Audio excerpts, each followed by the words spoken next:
काली लड़की का 15 अगस्त। सिया बहुत ही प्यारी लड़की थी। उसकी माँ पलक और उसके पिता मोहन उससे बहुत प्यार किया करते थे, लेकिन सिया बहुत ज्यादा काली थी, इसलिए उसके स्कूल में सब उसका मजाक उड़ाया करते। ये बात सिया को बहुत बुरी लगती थी और वो रोने लगती। एक दिन सिया रोते हुए अपनी माँ के पास आकर कहती है, माँ, हर कोई मेरे रंग का मजाक उड़ाता है, मैं क्या करूं? कोई मुझे काला बोलता है तो कोई मुझे कल्लो बोलता है। मुझे बिल्कुल भी अच्छा नहीं लगता माँ। मेरी बच्ची, जो भी तुझे कुछ भी बोलता है उनकी बातों पर ध्यान मत दिया कर। तू भले काली है लेकिन पढ़ने लिखने में कितनी अच्छी है। वो सब लोग तो तुझसे चिढ़ते हैं, तभी तो तेरी बुराई करते हैं, लेकिन तू कभी किसी से मत चिढ़ना और सबके साथ घुल मिल कर रहना। हाँ? ठीक है माँ, जैसा आप कहोगी मैं वैसा ही करूँगी और अच्छे से अपनी पढ़ाई पर ध्यान दूंगी और सबको अपना दोस्त बनाऊंगी। हाँ। सिया ये बोलकर अपनी माँ के गले लग जाती है। ऐसे ही दिन गुजरते हैं। सिया पढ़ाई में बहुत अच्छी थी, जिस वजह से राजू और पिंकी नाम के 2 बच्चे उससे बहुत चिढ़ा करते। एक दिन सिया अपनी क्लास में आती है और राजू पिंकी से कहता है, अरे पिंकी, देखो आ गई कल्लो। 10वीं में हो गई है लेकिन फिर भी कितनी काली दिखती है। ऐसा लगता है जैसे कूड़ा उठाने स्कूल आती हो। न जाने इसको स्कूल में घुसने कौन देता है। अरे पढ़ने लिखने में अच्छी है ना, इसीलिए टीचर इसे क्लास में बैठने देती है राजू, वरना जितनी काली ये है ना कि कोई टीचर भी इसे पसंद ना करे। वैसे भी पढ़ाई लिखाई के अलावा ये किसी चीज में अच्छी है भी कहाँ। बस थोड़ा पढ़ लिख लेती है तो इतराती रहती है। सिया राजू और पिंकी की सारी बातें सुन लेती है और उदास हो जाती है और उसके बाद चुपचाप अपनी क्लास में बैठकर पढ़ाई करने लगती है और शाम को अपने घर जाती है। ऐसे ही दिन गुजरते हैं और सिया अपनी 10वीं की परीक्षा में भी अच्छे नंबरों से पास हो जाती है। अब वो 11वीं क्लास में आ गई थी। राजू और पिंकी इस बार भी उसी क्लास में थे। राजू फिर से सिया को अपनी क्लास में देखकर कहता है, अरे देखो ना पिंकी, ये काली कल्लो 11वीं में भी हमारे साथ इसी क्लास में पढ़ने वाली है। इसको देखता हूँ ना तो मेरा पढ़ाई से मन ही हट जाता है। सुबह सुबह दिमाग खराब हो जाता है। अरे मुझे तो इसे देखकर डरावने सपने आते हैं, पर अब किया भी क्या जा सकता है। जेल लेंगे 1 साल और फिर 12वीं के बाद तो ये हम सबकी जिंदगी से चली ही जाएगी ना। यूं ही दिन गुजरते हैं और क्लास टीचर आकर एक दिन सभी बच्चों से कहती है, बच्चों, 15 अगस्त का प्रोग्राम होने वाला है। अगर कोई भी किसी भी प्रतियोगिता में परफॉर्मेंस में नाम लिखवाना चाहता है तो अपना नाम मुझे लिखवा सकता है। किसी को भी गाना गाना हो, नाचना हो या कविता पढ़नी हो तो वो मेरे पास आकर अपना नाम लिखवा सकता है। मैम मेरा नाम लिख लो, मैं डांस करके दिखाना चाहता हूँ। मैम मेरा नाम भी लिख लो, मैं बहुत अच्छा गाना गाती हूँ और मुझे नाचना भी बहुत अच्छे से आता है। और एक नया बॉलीवुड सॉन्ग आया है, उसकी मुझे सारी स्टेप्स याद है। मैं 15 अगस्त पर उसी पर परफॉर्म करने वाली हूँ। ठीक है, मैं सबके नाम लिख लेती हूँ और मैं ये भी बता दूँ कि जो भी इस प्रतियोगिता में अव्वल आएगा उसे एक ट्रॉफी और इनाम भी मिलेगा और एजुकेशन मिनिस्टर आकर उसे खुद इनाम देंगे और अखबार में उसकी तस्वीर भी छपेगी। इसलिए सब अच्छे से मेहनत करना। ये बात सुनकर सारे बच्चे बहुत ज्यादा खुश हो जाते हैं और अपना अपना नाम टीचर के पास लिखवा देते हैं। सब बच्चे अपना नाम लिखवा रहे थे तो वहीं सिया बिल्कुल शांत बैठी थी। उसे शांत बैठी देखकर टीचर उससे कहती है, सिया, तुम अपना नाम नहीं लिखवा रही। तुम तो पढ़ने में बहुत अच्छी हो और मैं जानती हूँ कि तुम में और भी टैलेंट जरूर होंगे। तुम अपना नाम क्यों नहीं लिखवा रही? टीचर जी, मुझे भी नाचना और गाना आता है, लेकिन मुझे सब लोगों के आगे नाचने और गाने में डर लगेगा, इसीलिए मैं अपना नाम नहीं लिखवा रही। आप बाकी बच्चों के ही नाम लिख लीजिए। मैडम, ये इतनी काली है, अगर ये स्टेज पे चढ़ेगी तो सारे बच्चे इसे देखकर डर जाएंगे और कुछ तो भाग ही जाएंगे, इसलिए आप इसको रहने ही दीजिए। ये बस पढ़ाई लिखाई में ही अच्छी है और किसी चीज में नहीं। पिंकी, ये क्या तमीज है किसी से बात करने की? सिया, अब क्या तुम टैलेंट को रंग के हिसाब से जज करोगी? सिया, मैं तुम्हारा नाम भी इस प्रतियोगिता में लिख रही हूँ और मैं उम्मीद करती हूँ कि तुम जीतो ना जीतो, पर कोशिश जरूर करोगी, समझी तुम? टीचर ये कहकर सिया का भी नाम लिख देती है और उसके बाद क्लास से चली जाती है। अब राजू और पिंकी अक्सर सिया को चिढ़ाया करते और सिया बहुत डरी डरी रहा करती। सिया एक दिन अकेले में खुद से कहती है, आखिर अब तू क्या करेगी सिया? पढ़ना लिखना तो ठीक है, लेकिन सब लोगों के आगे नाचना गाना, तुझ में तो इतनी हिम्मत है ही नहीं। सिया, तुझे अपना नाम नहीं लिखवाना चाहिए था। अब तू स्टेज पर जाएगी और सब तेरे काले रंग का मजाक बनाएंगे। सिया अपने कमरे में इतना बोल ही रही थी कि तभी उसकी माँ पलक उसके कमरे में आती है और उसकी सारी बातें सुनकर उसे जवाब देती है।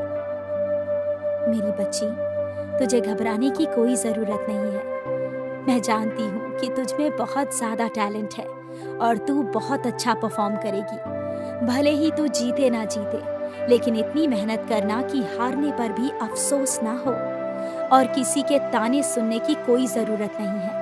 भगवान ने 2 कान दिए हैं, एक से सुनो और दूसरे से निकाल दो। ठीक है माँ, मैं आपकी बात का ध्यान रखूंगी और अपना बेस्ट दूंगी। आप मुझे देखने आओगी ना? आपको देखकर ना मुझे हिम्मत मिलेगी। मैं तुझे देखने आऊंगी और तेरी परफॉर्मेंस पर सबसे ज्यादा ताली भी बजाऊंगी। सिया को अपनी माँ की ये बात बहुत अच्छी लगती है। सिया अपनी माँ को एक बार फिर से आंखों में आंसू भरकर गले से लगा लेती है। ऐसे ही दिन गुजरते हैं। अब सिया के स्कूल के बच्चे उसे चिढ़ाया करते, लेकिन वो उनकी बातों को नजरअंदाज कर दिया करती और सिया की माँ पलक भी उसकी प्रैक्टिस में मदद किया करती और उसकी टीचर उसका हौसला बढ़ाया करती। ऐसे ही दिन गुजरते हैं और परफॉर्मेंस का दिन आता है। सबसे पहले राजू स्टेज पर आता है और एक बॉलीवुड हिप हॉप सॉन्ग पर डांस करता है और टीचर उसके डांस के बाद स्टेज पर कहती है, अब आप लोगों के सामने आ रही है कक्षा 11वीं की पिंकी। ये एक बॉलीवुड सॉन्ग पर डांस करके दिखाने वाली है। उम्मीद है कि आप सब तालियां बजाकर उसका हौसला बढ़ाएंगे। पिंकी का नाम सुनते ही सारे बच्चे जोर जोर से तालियां बजाने लगते हैं। मिनिस्टर भी बैठकर बच्चों की परफॉर्मेंस देख रहे थे। पिंकी स्टेज पर आती है और बॉलीवुड सॉन्ग पर डांस करती है, जिसके बाद एक कई बच्चे अपनी परफॉर्मेंस देते हैं और टीचर वापस स्टेज पर आकर कहती है, तो अब स्वागत करते हैं हमारी लास्ट परफॉर्मर, जिसका नाम है सिया। सिया का नाम सुनते ही कोई भी बच्चा ताली नहीं बजाता, क्योंकि वो काली थी। कोई उसे पसंद नहीं करता था। सिया का आत्मविश्वास कमजोर हो जाता है, लेकिन फिर भी वो स्टेज पर आती है। दोस्तों, अपनी परफॉर्मेंस शुरू करने से पहले मैं एक छोटी सी कविता कहना चाहूंगी, जो मैंने खुद लिखी है। गोरे हैं या काले हैं, हम सब भारत वाले हैं। छोटे छोटे बच्चे हैं, दिल के लेकिन सच्चे हैं। मातृभूमि से प्यार करो, नफरत के ना वार करो। आज स्वतंत्रता दिवस पर तुम स्वतंत्रता संग्रामियों को याद करो। सिया ये कहती है और उसके बाद एक देशभक्ति गाना गाकर देशभक्ति सॉन्ग पर डांस करती है। उसका गाना सुनकर और डांस देख सारे बच्चों की आंखें नम हो जाती है। एजुकेशन मिनिस्टर भी भावुक होकर तालियां बजाने लगते हैं। बच्चों के बीच में पेरेंट्स बैठे हुए थे। सिया की माँ पलक सिया की प्रतिभा को देखकर हैरान रह जाती है और टीचर कुछ देर बाद स्टेज पर आकर अनाउंस करती है, सब लोगों ने अपनी अपनी प्रतिभा दिखाई, लेकिन इस प्रतियोगिता में अव्वल आई है सिया, जिन्होंने न सिर्फ अपनी प्रतिभा दिखाई हमें, बल्कि हम सबको देशभक्ति का महत्व भी समझाया। जिसके बाद सिया को स्टेज पर बुलाया जाता है और उसे इनाम के साथ ट्रॉफी भी दी जाती है। और एजुकेशन मिनिस्टर भी उसकी बहुत तारीफ करते हैं। अब जो भी बच्चा सिया को काला बोलकर चिढ़ाया करता था, सबका मुंह बंद हो जाता है। सिया स्टेज से उतरती है तो राजू और पिंकी उसके पास आते हैं। मुझे माफ कर दो सिया, मैं हमेशा तुम्हारा मजाक उड़ाया करता था, लेकिन सच में तुम बहुत प्रतिभावान हो। मुझे भी माफ कर दो सिया, मुझे लगा था कि मैंने फिल्मी गाने पर डांस किया है तो मैं ही जीतूंगी। मैं जानबूझकर तुम्हारा मजाक उड़ाया करती थी, क्योंकि तुम शुरू से ही पढ़ाई में बहुत अच्छी हो और मैं तुमसे जला करती थी। और फिर जब मुझे ये पता चला कि तुम 15 अगस्त के कंपटीशन में पार्ट ले रही हो, तो मुझे ये लगा कि तुम इसमें भी जीत जाओगी, इसीलिए मैंने जानबूझकर तुम्हारा आत्मविश्वास गिराया। कोई बात नहीं, हम सब कई सालों से साथ पढ़ रहे हैं। भले ही तुमने मुझे अपना दोस्त ना माना हो, लेकिन मेरे लिए हमेशा तुम मेरे दोस्त हो। अब हमारे पास कुछ ही साल हैं, फिर हम सब अलग अलग हो जाएंगे, तो इसीलिए मैं ये चाहती हूँ कि हम ये बचे हुए साल दोस्ती और प्यार से एक दूसरे के साथ गुजारे। तुम दोनों मेरे लिए इतना तो कर सकते हो ना? हाँ जरूर, हाँ जरूर। सिया की ये बात सुनकर राजू और पिंकी खुश हो जाते हैं और सिया पहले जाकर अपनी टीचर का शुक्रिया अदा करती है उसे ये मौका देने के लिए, और उसके बाद अपनी माँ को इनाम और ट्रॉफी दिखाती है।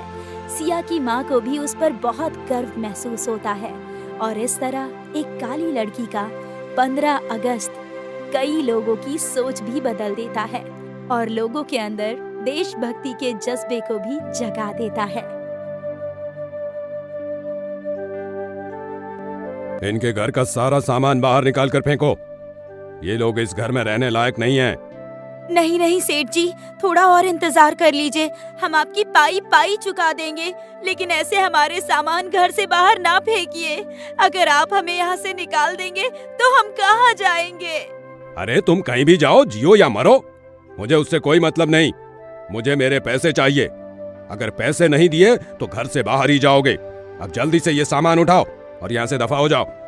लेकिन सेठ जी, हमने आपसे जो पैसा उधार लिया था उसमें से आधा हिस्सा तो हम आपको वापस कर ही चुके हैं। बाकी का आधा हिस्सा भी हम आपको इस साल दे ही देंगे। आप हम पर थोड़ा रहम खाइए। हम अपने दोनों मासूम बच्चों को लेकर कहाँ जाएंगे? अरे मेरी बला से तो जहन्नुम में जाओ, लेकिन जब तक मेरे पैसे वापस नहीं दोगे तब तक इस घर में कदम भी नहीं रख पाओगे, समझे?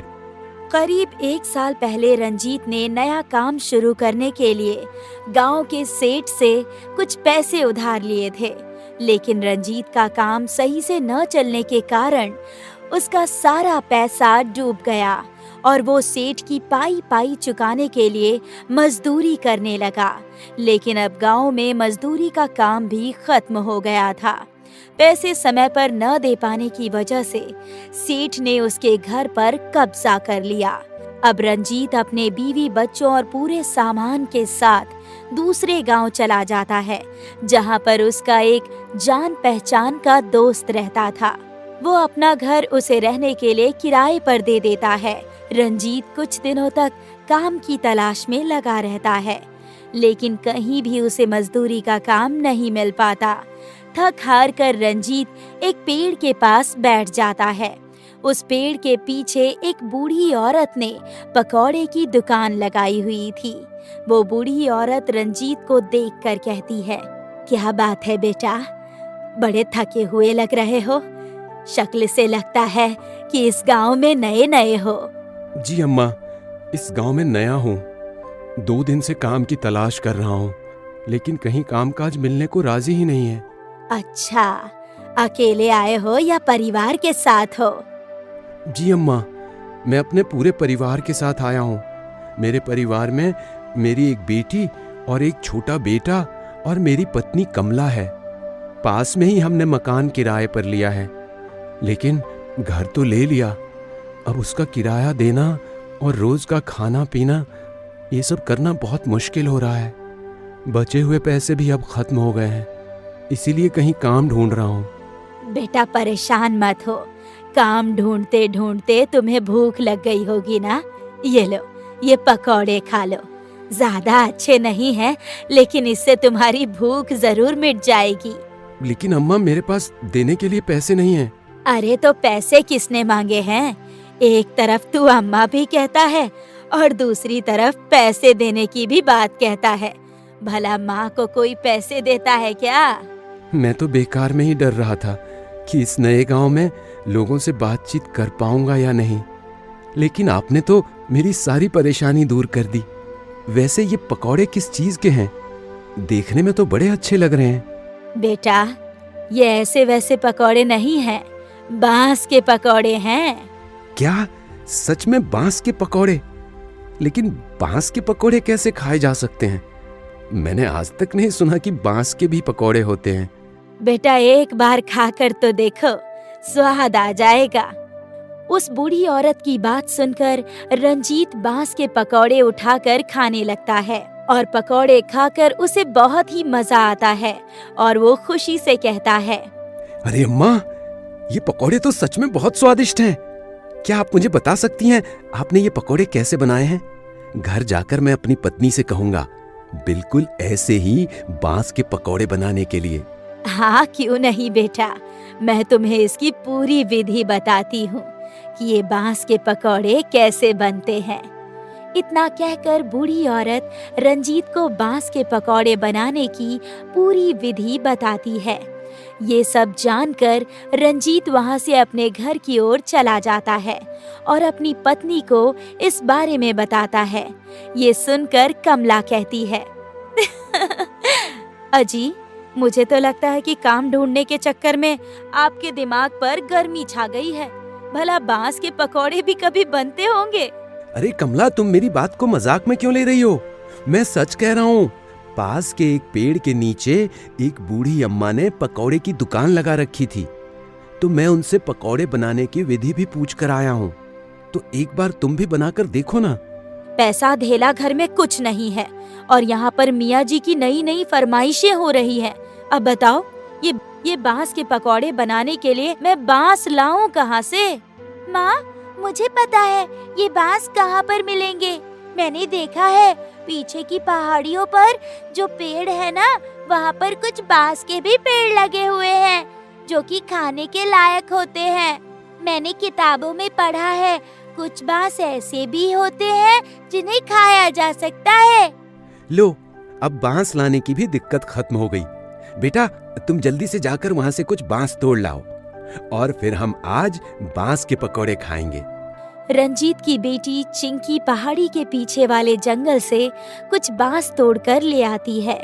शाम के समय रंजीत की पत्नी कमला रंजीत जो विधि बताता है उसी के अनुसार बांस के पकौड़े बनाने शुरू कर देती है।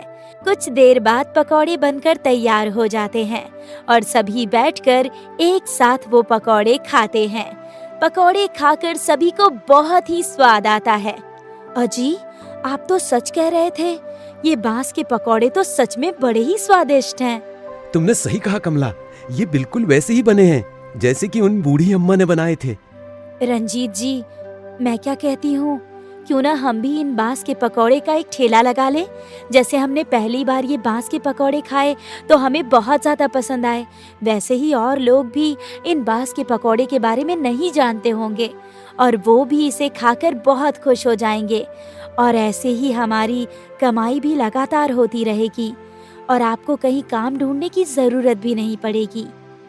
तुम सही कह रही हो कमला, लेकिन यहाँ पास में ही उन बूढ़ी अम्मा की पकौड़े की दुकान है। अब उनके बगल में ही हम एक और पकौड़े की दुकान खोल लेंगे तो ये तो धोखेबाजी हुई ना। उन्होंने ही हमें बांस के पकौड़े बनाने सिखाए हैं। हम ऐसा नहीं कर सकते। मैं कुछ और काम देखता हूँ। अगली सुबह रंजीत किसी दूसरे काम की तलाश में निकल जाता है और जब वो उस पेड़ के पास से गुजरता है तो वो देखता है कि उस पेड़ के पास में पकौड़े की दुकान ही नहीं लगी थी और न ही उसको वो अम्मा दिखाई दे रही थी।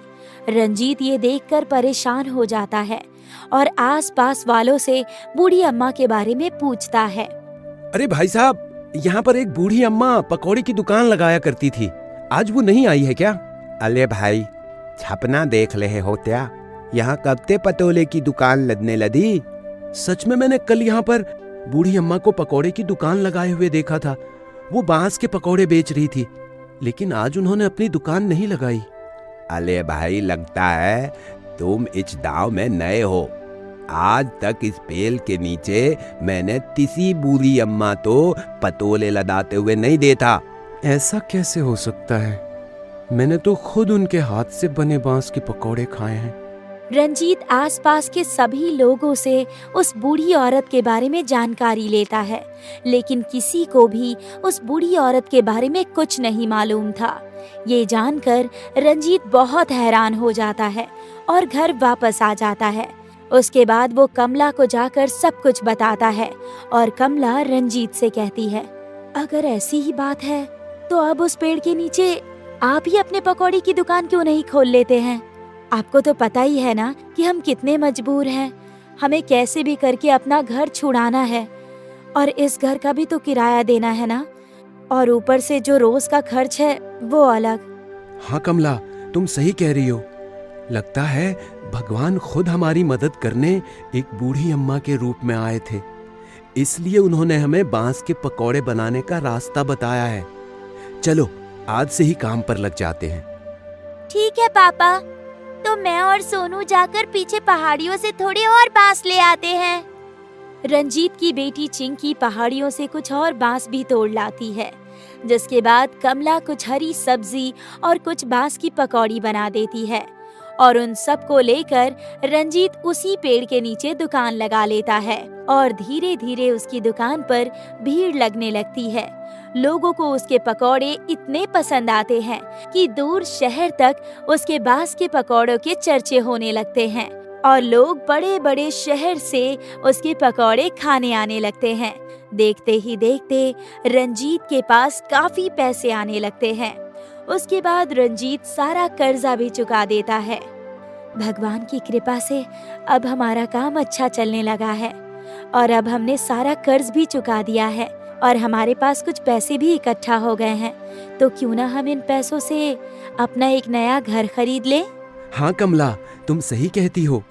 हम इसी गांव में अपना एक घर खरीद लेते हैं। इस गांव में क्यों? क्यों ना हम अपना वही पुराना वाला घर खरीद लेते हैं ना? नहीं कमला, वो गांव यहाँ से काफी दूर है और हमारा यहाँ काम अच्छा चल रहा है, इसलिए हम इसी गांव में घर लेते हैं। रंजीत उस गांव में अपना एक घर ले लेता है और सब लोग उसमें खुशी खुशी रहने लगते हैं। एक दिन उसका सेठ उस गांव में आता है तो उसकी नजर रंजीत के ठेले पर पड़ती है। सेठ रंजीत के पास जाता है। अरे रंजीत, तू यहाँ? सेठ जी, आपका यहाँ कैसे आना हुआ, इस गरीब के यहाँ? कैसी बात कर रहे हो रंजीत? तुम्हारे बांस के पकौड़ों के चर्चे तो दूर शहर तक हैं। सब भगवान की कृपा और आपका आशीर्वाद है सेठ जी। मेरा कैसा आशीर्वाद रंजीत? मैंने तो तुम्हारे साथ इतना बुरा किया और तुम कहते हो मेरा आशीर्वाद है। मुझे माफ कर देना रंजीत, मैंने तुम्हें बहुत बुरा भला कहा और तुम्हें तुम्हारे ही घर से निकाल दिया, और देखो आज मेरे ही पास अपना घर नहीं है। कैसी बात कर रहे हैं सेठ जी आप? हमारे बड़े हैं आप। आपने मेरे बुरे वक्त में मुझे पैसे उधार दिए थे और वो पैसे ना चुकाने के लिए ही तो आपने ऐसा कदम उठाया। उस समय आपकी जगह कोई और भी होता तो यही करता, लेकिन आप ये क्या बोल रहे हैं? आपके पास घर नहीं है, सब ठीक तो है ना? कहाँ कुछ ठीक नहीं है रंजीत। अभी पिछले महीने बारिश तेज होने की वजह से गांव में बाढ़ आ गई, जिसकी वजह से हमारा पूरा गांव डूब गया। अब हमारे पास न रहने को घर है और न खाने को कुछ खाना। ये सब बात सुनकर रंजीत सेठ जी को अपने घर ले जाता है और सेठ जी को रहने के लिए अपना ऊपर का कमरा दे देता है। सेठ जी, आज से आप यहीं रहेंगे और किसी भी चीज की जरूरत हो तो कमला को बता दीजिएगा। हाँ सेठ जी, किसी चीज की जरूरत पड़े तो मुझे बता दीजिएगा। कमला, क्या तुमने मुझे माफ कर दिया? मैंने तुम लोगों को अपने ही घर से निकाल दिया और तुम लोगों ने मुझे रहने के लिए अपना कमरा दे दिया। तुम लोग सच में बहुत दयालु हो। सेठ जी, शर्मिंदा मत होइए। वो कहते हैं ना, भगवान जो करता है अच्छे के लिए करता है। अब आप खुद ही देख लीजिए, अगर आप हमें उस दिन नहीं निकालते तो आज हम इतनी अच्छी हालात में नहीं होते। आप फिक्र मत कीजिए, भगवान आपके लिए भी अच्छा ही करेंगे। और उसके बाद सब लोग खुशी खुशी खाना खाते हैं।